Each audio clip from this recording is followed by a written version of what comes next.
On this day in history, in 1917, the Manchester Guardian broke a story about what we now know is the Sykes-Picot Agreement.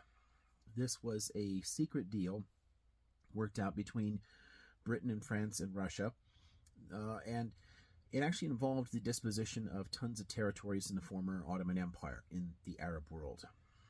It directly contradicted a promise made in the Hussein McMahon correspondence that in exchange for an Arab revolt against Ottoman rule, Britain would see that an Arab state was created in all the territories of the Arab territories of the former Ottoman Empire, except for the Mount Lebanon area. Instead, the Mount Lebanon area and a significant larger section was given directly to France as a colony. A significant chunk of Mesopotamia and portions of the what is today the east coast of Arabia, Saudi Arabia, was given to Britain directly.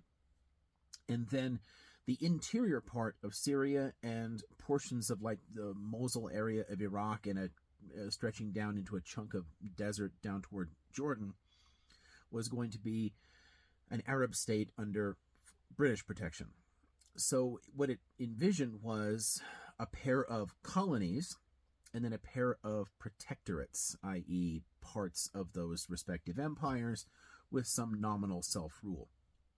In addition, it set aside Palestine and imagined that British, French, and Russian troops would be present in the territory, and eventually it would be turned into a kind of country, probably in many ways in line with the Balfour Letter that had supported Zionist movement but also with some respect toward the Palestinian population. So it would have created a kind of eventual Palestine country that was tied to the various European powers and split between, these two populations, sort of like finding a way to make them work together.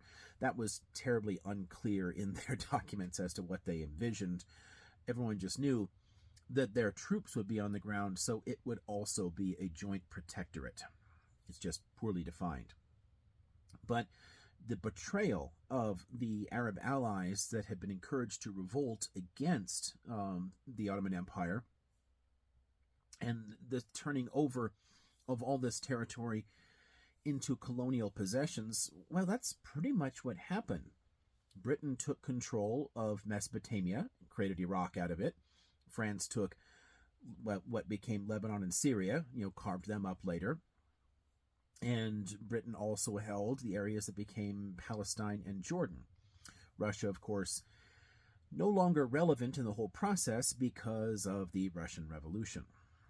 But the double dealing that's involved here, whether you're talking about the Balfour Letter, the Hussein McMahon correspondence, and the Sykes-Picot Agreement, and the contradictions between all of them, the way that they all sort of clash in terms of everyone's expectations, really says a lot about the arrogance of the European powers in the age of high imperialism and what they thought they could get away with still in the world.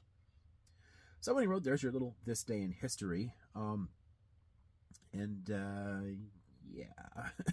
Obviously we're continuing to deal with the fallout of these issues, and we'll continue to deal with them for quite a long time. So have a great day.